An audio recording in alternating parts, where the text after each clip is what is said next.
महाराज जी राधे राधे। हाँ जी। एक सवाल है, मैं ईश्वर को किस आधार पर मानूं? ईश्वर के जीवन में इंसान के जीवन में ईश्वर का क्या योगदान है? शरीर माता पिता की देन है, कर्म स्वयं पर निर्भर है, पेट खुद ही भरना है और मृत्यु अटल है। ईश्वर की पूजा करूं तो भी मरना है, ना करूं तो भी मरना है।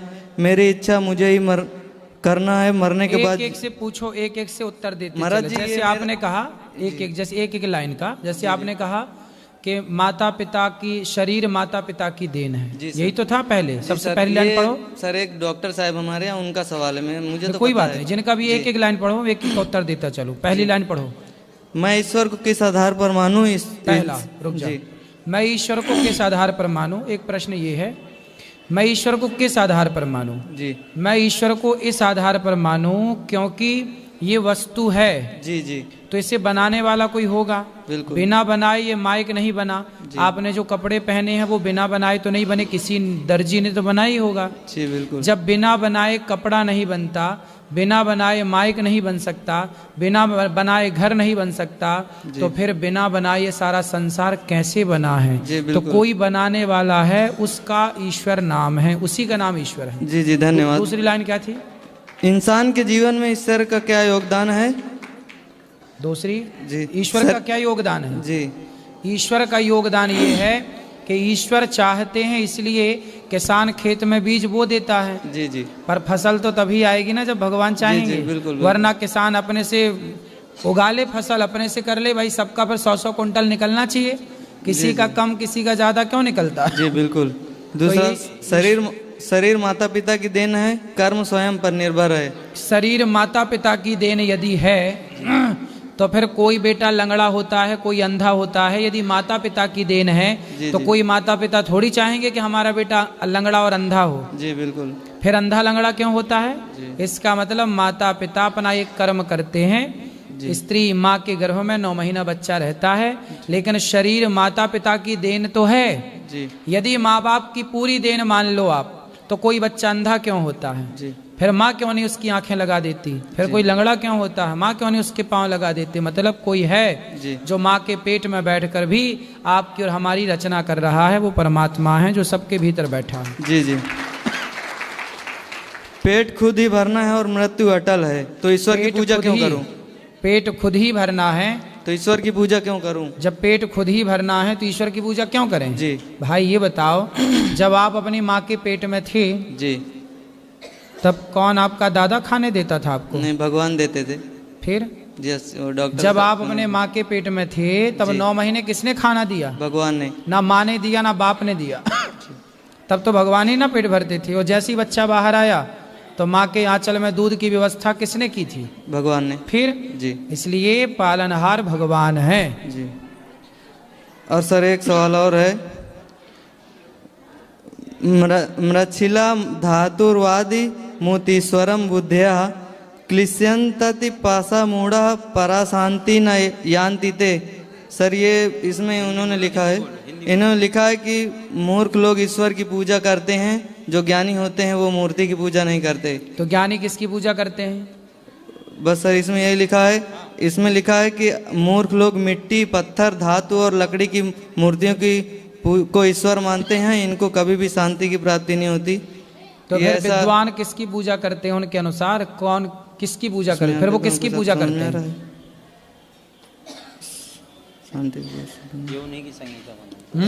सर किसी उसमें का है, इसमें लिखा तो किसकी पूजा करें बताओ? वो उनसे पूछो कि ज्ञानी हो तो किसकी पूजा करें। हाँ, तो सर वो इसलिए हमारे यहाँ कहते हैं ना, माता की पूजा करो। यदि आपको पत्थर की पूजा, देखो 2 ऑप्शन है जी। जो लोग कण कण में ईश्वर को मानते हैं जी, वो कहते हैं कि जब कण कण में भगवान है तो पत्थर भी तो कण कण के भीतर ही आता है, पत्थर कण कण के बाहर तो है नहीं। जी सर। यदि भगवान सब जगह है, सर्वम खलविदम ब्रह्म, यदि भगवान माँ के भीतर है जी, तो फिर उनसे बोलो पत्थर की पूजा अच्छा मत करो, धातु की पूजा मत करो, अपनी माँ की पूजा करो। जी जी। माँ को भगवान मान लो, पिता को भगवान मान लो। देखो ऐसा है कि पेट, आप गोभी की सब्जी खाओ तो भी भरना है, जी जी। पालक की सब्जी खाओ तो भी भरना है, कढ़ी खा लो तो भी भरना है, यस, है ना। पेट भरने के बहुत सारे ऑप्शन हो सकते हैं, जी जी, है ना। किसी को गोभी नहीं पसंद तो पालक खाए, पालक नहीं पसंद तो आप तुरई की सब्जी खाओ, वो नहीं पसंद तो फला खाओ जी। उसी तरह आपको मूर्ति धातु की पूजा नहीं करना, कोई बात नहीं, आपके पास ऑप्शन है कि आप माता पिता की पूजा करके सेवा करके पालो, कम से कम माँ बाप को भगवान मान लो। जो माँ बाप को भगवान मान के पूजा करते हैं वो भी अच्छे हैं जी। जो दीन दुखी को भगवान मानकर पूजा करते हैं वो भी अच्छे हैं, और जो पत्थर में भगवान मानकर पूजा करते हैं वो भी अच्छे हैं। मुझे तो कोई भी बुरा नहीं लगता, क्योंकि सबकी अपनी अपनी मान्यता है। लेकिन मानव जाति की सेवा करने वाला, जो मानव जाति की सेवा करता है, जो अपने माँ, जो अपने पिता में, जो दीन दुखी में ईश्वर को देख सकता है, वही पत्थर में भी भगवान को देख सकता है। बिल्कुल, धन्यवाद। क्योंकि प्रहलाद जी के लिए पत्थर से ही भगवान नरसिंह प्रकट हुए थे। जी सर। तो ये नहीं कहा जा सकता ना कि पत्थर में ईश्वर नहीं है। हाँ, पत्थर जड़ है, उसमें ईश्वर कहाँ है, लेकिन पत्थर में भगवान नहीं होते। जी जी। भक्त की भावना पत्थर से भगवान को प्रकट कर देती है। बहुत बहुत धन्यवाद। भक्त का विश्वास प्रकट करता। प्रहलाद के विश्वास ने खंबे से भगवान को प्रकट किया। जी। और दूसरा सवाल ये है सर कि हमारे एक भैया हैं, वो बोलते हैं, आप जैसे बोलते हैं कि नदियों को नदियों से जोड़ दो तो जो पानी की समस्या है वो ख़त्म हो जाएगी। तो सर भैया हमारे बोलते हैं कि जैसे कभी बाढ़ आती है तो कभी बहुत ज़्यादा बाढ़ आती है, तो अभी जहाँ पे जिस नदियों में पानी है वो वहीं रहेगा, अगर नदियों को नदियों से जोड़ दिया जाएगा तो और ज़्यादा बाढ़ आएगी, ऐसा बोलते हैं। तो इसका आप भाई क्या जवाब कैसे देना? आएगी, इसको कॉमन सेंस है ना, समझो ना। जी एक जगह पानी रुका है जी जी ज्यादा, माना कि 10 लीटर पानी है एक जगह, जी यदि 10 लीटर पानी को हमने 4 नदियों में, 4 छोटी छोटी धाराओं में डिवाइड कर दिया, तो वो 10 लीटर पानी 4 धाराओं में बट गया, तो वो कहीं नुकसान ना करेगा, अपने रास्ते चला जाएगा। 4 रास्ते मिलेगा ना उसको जाने का। यदि एक रास्ते से जाता जी जी। तो वो आसपास के गांव को डुबाता हुआ जाता। वही हमने उसी बोला तरह एक नदी को यदि 4 नदियों का सहयोग मिल जाए तो पानी 4 भागों में डिवाइड हो जाता है। जो घरों में घुसता है बाढ़ का, वो दूसरी नदी जिसमें कम है उसमें ठीक हो जाता जी। है। तो वो डिवाइड, ये तो कॉमन सेंस है बेटा, समझदारी यदि है तो सब बातें ठीक पर है। वो सर वो बोलते हैं अब और मूर्ख लोगों को ना आप समझा सकते हैं ना हम। सर वो और दूसरा सवाल वो ये बोलते हैं, आप बोलते हैं कि बैंक को 2 शिफ्ट में करना चाहिए ना बैंक, हाँ, तो वो बोलते हैं अब बैंक तो सब ऑनलाइन हो गया, तो इसमें बैंक तो बोले ऑनलाइन हो गए तो बैंक खुली काहे हैं फिर, वही, सब हाँ। ऑनलाइन है तो बंद हो जाए सारी बैंक। हाँ, भाई ऑफलाइन भी काम चल रहा है, ऑनलाइन भी काम चल रहा है। मूर्खों की तरह वो बात ये कर रहे हैं। सुझाव सर आपको बहुत अच्छा है, हमें भी बहुत अच्छा लगा, इसलिए सर। और हमारे भैया उनकी सर शादी है, दिन में भी बैंक चले, रात को भी बैंक चले, 8-8 घंटे की 2 शिफ्ट हो जाए, इससे क्या होगा कि रोजगार बढ़ जाएगा और लोगों को लाभ ये होगा कि उनके लिए दिन भर बैंक खुली रहेंगी। अभी 10 से 5 बैंक खुलती है, 4, जी जी फिर क्या होगा 8 से 8 खुली रहेगी। बिल्कुल, तो बिल्कुल। कभी भी आप जाके अपना काम कर सकते हैं, 12 घंटे खुले। सही सर। और उनकी शादी है 11 मार्च को सर, वो इंडियन नेवी में है, तो वो पर आपको मानते नहीं है, कथा भी नहीं सुनते, हम बोलते हैं तो बोलते हैं वो सब ढोंगी है वो। ठीक है, तो आप उनको बोल दीजिए कि शादी के बाद आए आपसे यहाँ मिलने। कोई बात नहीं, वो सुखी रहें, वो आए ना आए, भगवान उन्हें सुखी रखें, वो स्वस्थ रहें, यही मंगल काम। सर उनकी माता जी हैं, वो आना चाहती हैं बहुत दिन से, लेकिन वो आते नहीं हैं कभी, और उनको परेशान करते, बोलते तुम क्या कथा वथा सुनते रहते हो, हमको भी बोलते हैं। तो आप एक बार बोल दीजिए कि शादी के बाद आइए दर्शन करने। बिल्कुल आप आए तो अच्छा है जी, भगवान। धन्यवाद। देखो हम कैसे कहें, ये तो बिहारी जी का धाम है, बिहारी जी बुलाएंगे तो वो आएंगे, वरना सर। थोड़ी आ पाएंगे वो। हाँ बिल्कुल, धन्यवाद। राधे राधे गुरुजी। जी गुरुजी अभी हम ना बांके बिहारी के टेक कर आए माथा, वहाँ पे हरि निकुंज चौराहा है, हरि निकुंज चौराहे पे एक बिलबोर्ड लगा हुआ है विमल का, ये ठीक है वहाँ पे ऐसी? अब विमल का, गुटके का, दाने दाने में केसर के दम का प्रचार इतना है कि अब वो तीर्थों में भी प्रचार, उनके पास पैसे हैं ना भैया, तो वो तो आपके घर में भी लगवा सकते हैं। नहीं ये बात गलत तो है ना भाई गलत तो उनका गुटका बेचना ही गलत है। सुपर डुपर स्टार जो गुटके का प्रचार कर रहे हैं वही गलत है, पर रोके कौन? क्या आप रोक सकते हैं? क्या? हाँ भाई, पैसे वालों को आजकल कोई नहीं रोक सकता, पैसे वाले सब खरीद सकते हैं। मेरा मानना ये है कि जितने भी मंदिर के एरिया आता है ना, उसमें ना तो कोई गुटखा बेचे ना खाए। आप ठीक कह रहे हैं, आपकी विचारधारा बिल्कुल अच्छी है, हम भी सहमत हैं, लेकिन अब ये करे कौन भैया? कौन रोके? किससे लड़ाई करोगे? किससे कहोगे हटाओ? नहीं आप तो कह सकते हो। हम कह ही तो सकते, तो हम तो कई बार कह चुके कि भाई गुटखा ही ना बिके। नहीं आप तो योगी जी से भी कह सकते हो। कौन से योगी जी से? योगी जी को नहीं पता कि गुटखा बिक रहा है इस देश में? नहीं उतना बिलबोर्ड तो लगाना तो गलत बात है ना, ये गलत बात है, बिल्कुल कहेंगे, आप चिंता ना करो। धन्यवाद गुरुजी, मैं स्पेशल आया था ये कहने के लिए आपके। ठीक ठीक ठीक।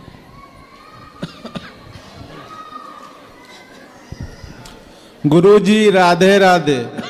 जी गुरुजी 2-3 प्रश्न है। सबसे पहला प्रश्न है कि संतों के दर्शन क्या क्या जीवन में क्या लाभ है? संतों के दर्शन का लाभ ये है कि एक आदमी मर गया तो वो गया यमराज के पास। तो यमराज जी ने कहा भाई तैने बहुत पाप किए हैं जी। बस तेरे से एक छोटा सा पुण्य हो गया तो तेरे को हम उस पुण्य का फल देंगे, बता क्या लेगा। तो उस आदमी को एक संत जी मिले थे और उन्होंने संत जी ने कहा था कि बोल राम, तो उसने बोल दिया राम। संत जी ने कहा कोई इसका फल मांगे, कोई देना चाहे तो लेना मत। तो वो आदमी गया यमराज जी के पास। यमराज जी ने कहा तूने एक बार राम बोला है, बता क्या फल लेगा। तो संत जी ने मना कर दिया था कि मत लेना। तो यमराज जी बोले कि चलो शंकर जी को पता है कि वो राम नाम जपते हैं, वो बताएंगे कि एक नाम का फल क्या है। तो शंकर जी के पास गए, बोले एक राम नाम का फल क्या है। शंकर जी बोले मैं भी नहीं जानता। ब्रह्मा जी के पास गए, मैं भी नहीं जानता। तब भगवान नारायण के पास गए, अर्थात राम के पास गए कि ये जो नाम का फल है क्या है। तब उन्होंने कहा, भगवान ने कहा कि देखो इसने एक बार नाम लिया और संत का दर्शन किया, उसके कारण ये बैकुंठ में आके खड़ा है, शंकर जी के सहित, ब्रह्मा जी के सहित, यमराज जी के सहित। यही है फल। मेरा दूसरा प्रश्न है कि माया कितने प्रकार की होती है, इसको समझा गुरुजी। मम माया दुरत्यया, माया कई तरह की होती है, प्रबल बड़ी है माया। स्त्री भी एक माया है, पैसा भी एक माया है, परिवार भी एक माया है, वासनाएं इच्छाएं भी एक माया है। अनेक अनेक प्रकार से काम करती हैं, पर कुल मिला के निष्कर्ष निकलता है कि माया एक तरह की है। क्या है माया? तो सुनो, जो है नहीं पर दिखाई पड़े उसका नाम माया है। माया किसे कहते हैं? जो है नहीं पर दिखती है। जैसे रस्सी में सांप शाम को समय दिख जाता है। आपके सामने रस्सी पड़ी है और अंधेरा हो तो रस्सी में क्या दिख जाता है? अरे सांप है नहीं सांप, पर दिखा क्या? उसी तरह है नहीं पर दिख रहा है। उसी तरह आपके कितने बेटे हैं? 2। आपके हैं? यस। आपके हैं? कन्फर्म है? माइक पास में लो। आपके अनुसार मेरे, हम नहीं बोल सकते हैं कि मेरे भगवान के हैं। ठीक है, हैं भगवान के। यस। बच्चे किसके दिए हैं? परिवार किसका दिया है? शरीर किसका दिया है? सब कुछ भगवान का है। हैं ईश्वर के, हमारे हैं नहीं, लेकिन हमारे अपने से दिखते हैं। सांप है नहीं पर सांप सा दिखता है। अपने है नहीं परिवारी पर अपने से दिखते हैं। यही माया है। आपका है नहीं कोई संसार में। ये शरीर भी आपका नहीं है, ये हाथ भी आपका नहीं है। हाथ आपका होता तो बुढ़ापे में लोगों के हाथ ने साथ छोड़ तो दिया, पैरालिसिस हो जाता है। आंख आपकी थी तो बुढ़ापे में कम क्यों दिखने लगा? बाल आपके थे तो सफेद क्यों हो गए? शरीर आपका था तो बुढ़ा क्यों हो गया आपका शरीर? इसका मतलब है ये शरीर भी आपका नहीं है। आपका था तो आपका साथ क्यों छोड़ दिया शरीर ने? आपका है नहीं पर सारी जिंदगी आप अपना मान रहे हैं। यही माया है नहीं आपका, लेकिन आप माने जा रहे हैं मेरा। यही माया है। जी। मेरा तीसरा प्रश्न है, रामचरितमानस के उत्तरकांड में हम सुने हैं कि यह सब माया कर परिवारा प्रबल अमित को बरने पारा, शिव चतुरानन जाहि डेराहि तबर जीव के लेखे माय, सो दासी रघुवीर की समझे मिथ्या सोपी, छूट न राम कृपा बिना नाथ कहूँ पदरोपी। कहने का अर्थ है कि जिस माया से शिवजी और ब्रह्मा जी भी भगवान के माया से डरते हैं, भगवान की माया ने ब्रह्मा शिव दोनों को मोहित कर लिया। और वही माया रघुवीर जी की दासी है, तो हाँ। कैसे समझाया गुरुजी? ऐसा है कि एक समय की बात है कि शंकर जी ने भगवान से कहा कि प्रभु मैंने आपके सारे रूप देखे हैं, एक मोहिनी का रूप नहीं देखा। तो भगवान नारायण ने कहा कि देखो शंकर जी, आप ना चक्कर में पड़ो, ना देखो, शंकर जी बोले नहीं, हमें अपना मोहिनी रूप दिखाओ। तब शंकर जी की जिद करने पर भगवान नारायण ने मोहिनी का रूप धारण किया। और जब भगवान नारायण मोहिनी बने, मतलब स्त्री बने, तो शंकर जी, भगवान जब स्त्री बने तो शंकर जी उन पर मोहित हो गए। और तभी शंकर जी का तेज निकल पड़ा। शंकर जी का वही तेज बाद में अंजनी माँ के गर्भ में डाला गया कान के द्वारा, इसलिए फिर हनुमान जी प्रकट भये। कुछ हिस्सा जमीन पर गिरा, वही पारा कहलाता है। पारा के शंकर जी बनते हैं ना, वही पारा धातु जो है वही शिव का तेज कहलाती है, शिव का वीर्य कहलाती है वो। तो शंकर जी भी मोहित हो गए कि नहीं मोहिनी भगवान पर? यही माया है, भगवान की माया ने मोहित कर लिया। ब्रह्मा जी तो कई बार, ब्रह्मा जी की तो गिनती नहीं है। भगवान कृष्ण की माया आज ही सुनाए कथा में कि ग्वाल वाल और उस पर मोहित ले गए चुरा के, बाद में भगवान खुद अपनी लीला किए। सब मोहित हो गए माया में, लेकिन वही माया भगवान राम की दासी है, वही माया भगवान की दासी है। तो भगवान को कभी मोहित नहीं कर सकती, इसलिए भगवान राम, भगवान नारायण वही हैं जिनकी दासी माया है। कभी सब मोहित हो गए, कोई नहीं बचा। लेकिन भगवान कैसे मोहित हों? ये तो सब उन्हीं का उपजाया है। एक मेरा लास्ट प्रश्न है गुरुजी कि ब्रह्म को कैसे जाना जा सकता है? ये इंद्रिय मन बुद्धि का विषय नहीं है, तो फिर कैसे जाना जा सकता है?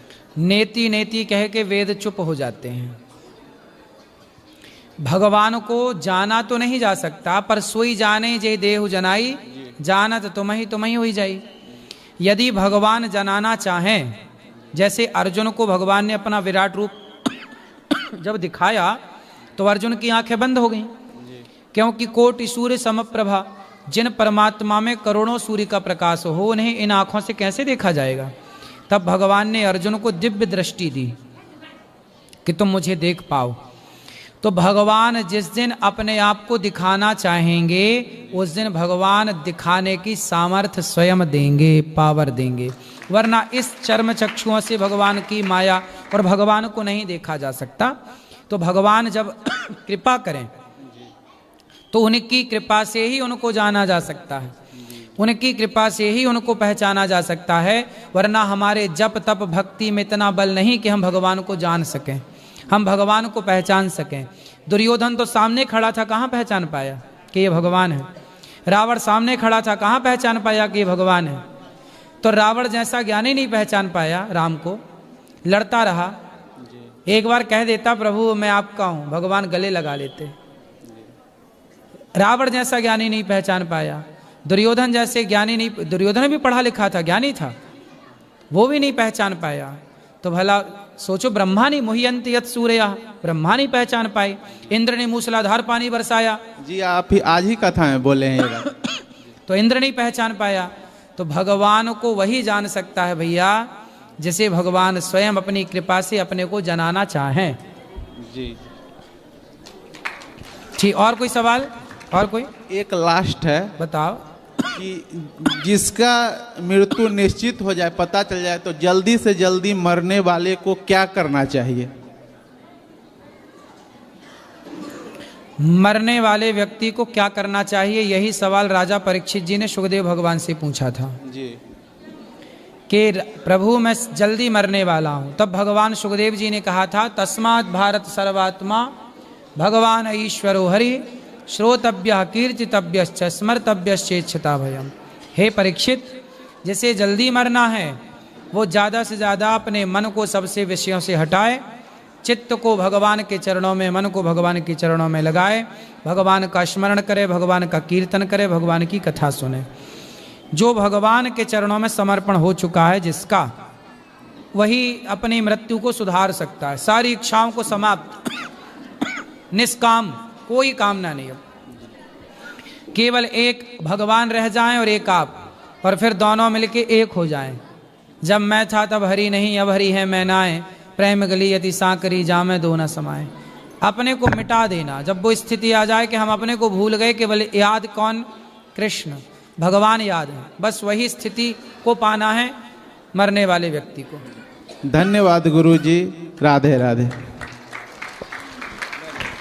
राधे राधे गुरुजी, आपके चरणों में कोटि कोटि प्रणाम जी। यदि पितृदोष हो और उनकी शांति के लिए क्या करना चाहिए, प्लीज भागवत मार्गदर्शन सुन लेना चाहिए और गया जी में श्राद्ध करा देना चाहिए गया जी में, और भागवत जी का पाठ करा लेना चाहिए। धन्यवाद गुरुजी, आपके चरणों में कोटि कोटि प्रणाम। आपके दर्शन की बड़ी अभिलाषा थी, पूरा हो गई। खुश रहिए। प्रणाम गुरुजी। गुरुजी, अभी प्रयागराज में महाकुंभ में बहुत सारे लोग गए नहीं, क्योंकि उनको डर था कि कहीं कुछ कम ज़्यादा ना हो जाए। वहाँ पे बहुत ज़्यादा भीड़ थी, बहुत भगदड़ मच रही थी। तो कहते हैं कि जन्म के साथ ही मृत्यु का समय भी और कारण भी निश्चित किया गया है। तो ये जो हम ये डरते हैं भीड़ भाड़ से कि यहाँ जाएंगे तो कुछ ये ना ऊंचा नीचा ना हो जाए, तो क्या ये डर सही है? क्या ये हमारी मूर्खता नहीं है जब हमें पता है कि हमारी मृत्यु कब होने वाली है? ये तो पहले से ही तय किया गया है, तो क्या ये हमारी मूर्खता नहीं है? देखो, सबसे पहली बात तो ये है कि हमें कहीं भी जाएं हम तो पहले अपनी सावधानी से जाएं। भीड़ भाड़ भगदड़ की स्थितियां यदि हैं तो हमें हर चीज़ की एक ट्रेनिंग कर लेनी चाहिए। जंगल में जीने की भी ट्रेनिंग होती है तो भगदड़ में बचने की भी एक ट्रेनिंग होती है। कोई नहीं जानता कि कब कहाँ भगदड़ मच जाए, इसलिए हमें अपने को हर परिस्थिति के लिए तैयार करना चाहिए और हम इसका शिकार ना बने, इतना अपने भीतर आत्मबोध कर लेना चाहिए। आज ये अगदड़ भगदड़ इसलिए मचती है क्योंकि अज्ञानवश किसी ने कह दिया, अफवाह फैला दी, उसी को सही मान के लोग भागने लगे। भाग क्यों रहे हैं, दौड़ क्यों रहे हो, धीरे धीरे चलो। ये सबकी समझदारी है। क्या भागें क्यों, देख के चलें, धीरे चलें। कोई ने क्या कह दिया, कुछ आ भी रहा है कि नहीं, पीछे देख भी तो लोग के भागने चले। तो ये सब समझदारियां हैं। मौत निश्चित है सबकी, कब कहाँ मरना है ये बात ठीक है। जन्म विवाह मरण गति होई, जहाँ जस लिखा तहाँ तस होई। लेकिन फिर भी हमें अपने अच्छे कार्य नहीं छोड़ने चाहिए। अच्छे कार्य अपनी सावधानी के बल पर करना चाहिए। सावधानी बहुत ज़रूरी है, आपकी सुरक्षा भी ज़रूरी है, और ये सारी जिम्मेदारी आपकी ही है। जब सड़क पे आप चलती हैं और सड़क को आप क्रॉस करती हैं, पार करती हैं, तो वो आप अपनी जिम्मेदारी से पार करती हैं, इस तरफ देख के उस तरफ देख के कि कोई वाहन तो नहीं आ रहा है। और आपने सड़क पार कर ली और आपने देखा नहीं तो एक्सीडेंट की संभावना है। इसलिए प्रत्येक व्यक्ति की भी अपनी अपनी जिम्मेदारियां हैं कि वो अपनी अपनी जिम्मेदारियां निभाएं और कहीं भगदड़ की स्थितियां ही पैदा कभी कहीं ना हो। गुरुजी, दूसरा प्रश्न है कि जैसे ओल्ड एज में बहुत सारे लोग कहते हैं कि तीर्थ स्थल पर जाकर अपना अंतिम जो जीवन के पल है वहाँ पर बिताए तो मोक्ष की प्राप्ति होती है। तो प्रयागराज में ही बहुत सारे लोगों ने अपना जीवन खोया है, तो क्या उन सभी लोगों की उन सभी लोगों को मोक्ष मिल गया है? क्या ऐसा कहा जाएगा? अब देखो, ये तो भगवान डिसाइड करेंगे। हम आप डिसाइड नहीं कर सकते कि किसका मोक्ष हुआ और किसका नहीं हुआ, किसकी सदगति हुई, किसकी अधोगति हुई, ये हम और आप डिसाइड नहीं कर सकते। ये भगवान, एक चाबी भगवान के पास है। तो मोक्ष इसमें है ना, जन्म विवाह, बोलो जन्म विवाह मरण गति, गति होई। ये गति किसके हाथ में? ईश्वर के। जी, धन्यवाद। तो कौन जाएगा सदगति की ओर, कौन जाएगा दुर्गति की ओर, ये तो ईश्वर तय करेंगे, ये हम और आप नहीं कर सकते। जी, धन्यवाद गुरु।